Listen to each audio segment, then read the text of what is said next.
We're continuing on our documentary of free wheel bikes and Blind Bomber and the Zoo Bomber. Now, most of us who are experienced on a Zoo Bomb run, we go down Highway 26, which is off a zoo exit. It's a very fun, adrenaline run.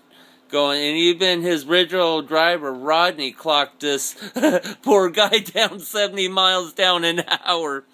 Now, let me get your feedback on what you think about idiots who don't wear helmets or lights going down Highway 26.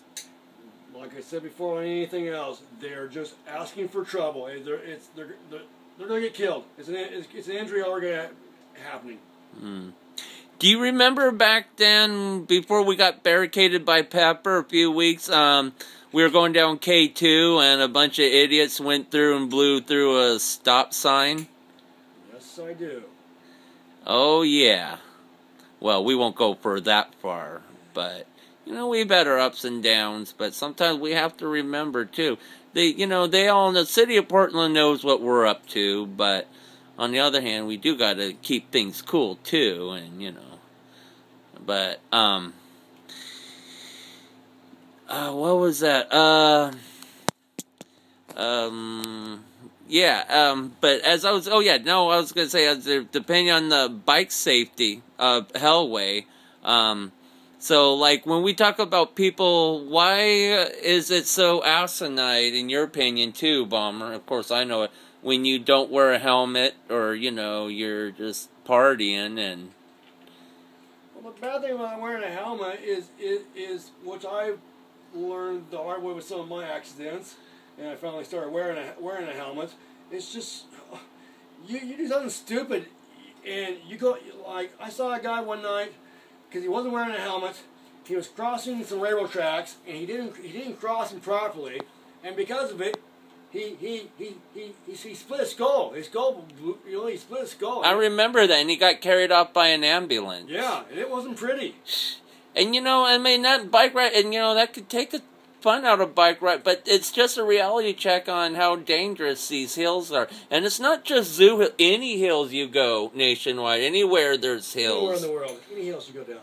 Because there could be, especially if you've never bombed hills before, and that's the reason why, too, when I take my bikes on zoo bomb runs, I have to make sure that my bikes are always, checked and maintenance is up because, it goes through a lot of wear, after, what do you call it, Because of the speeds the bike is rolling, the bike does take abuse because of the high speed rolling.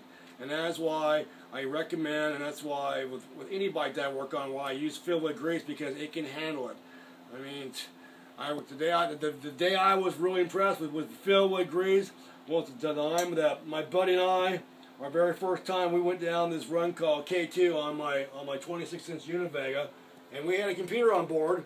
And when we got down that run, it was one adrenaline rush. The computer said 75, and I knew it because we moved.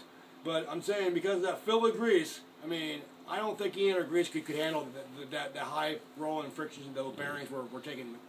And that's why all the old bikes that you put together, just as well as mine and yours, and all these bikes that you have here, hanging on here, and that's the reason why you charge them like the 300, right? 400, some vary, which even though they're old classic bikes, I mean, Bomber, I can say he could take a Murray bike, which we know they're Kmart bikes, and I think they quit making them in the 90s. Yes, they did. I had one in the 80s, I remembered. I bought one from Kmart, and their frames, and any frames, nothing wrong with the frames, but didn't you say just the thing is that they just put cheap-ass grease on all the parts? Well, exactly. The grease is, the whole thing is cheap. The grease is cheap, and the parts they use are bottom of the barrel. I mean, in the Shimano and in Suntour parts line, you always got, better, best, and the whole 9 yards. Like, for example, on the Shimano mountain bike series, you have your turning is the bottom of the barrel, your Aceras and Alevos are like the mid-grade of the world, and then anything like your XTs and your XTRs, they're top of the line. Like for example, a nice Shimano XT shifter, you're looking at $100 for it, compared to a Shimano Acero shifter, the same exact shifter. And it's because of all the Philwood products that you put into it and the stuff at your... And of course, you know, you got to make, you know, like any bike shop would, you know, to stay in business. Yes, but I charge to make sense, so I can use the money that I make to buy my parts that I need for the next job I work on. Now, the important thing I have to ask you about running your bike shop, how often does somebody... Do you ever had anybody ever come back and say, hey, you forgot this or you missed this? No, I never gotten one where I missed it. And what my ones that I've had, yes, I'm human. Yes, I've had comebacks.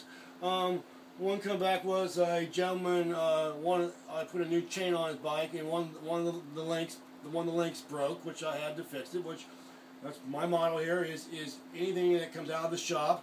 There's a 30-day warranty. If it's going to break, I'll do it in 30 days. And if it does break, you know, I just tell the customer, bring it back. I don't charge nothing. It's my fault. I'm human. I'll like take care of any it. bike shop, yeah. And you heard it from Blind Bomber himself, you know, so, hey, you know, hey, we all...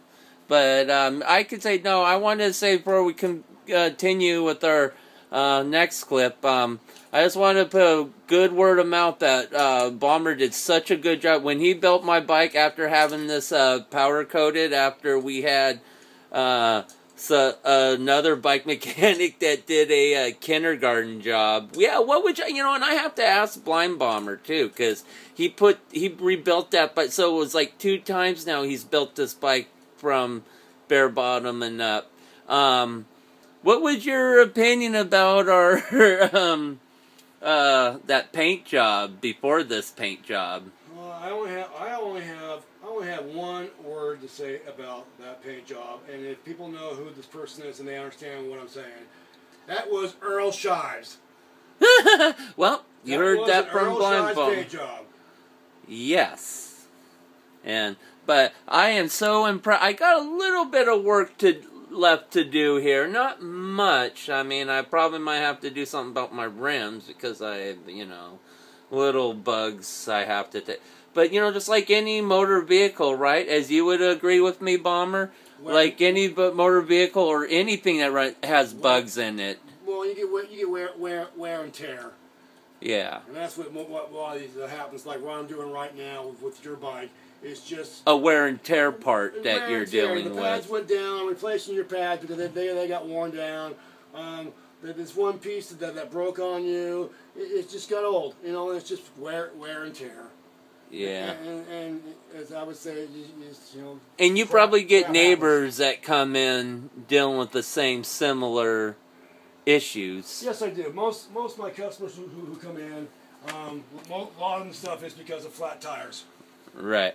All right, let's go on, continue on with our next clip. We'll cut with this clip and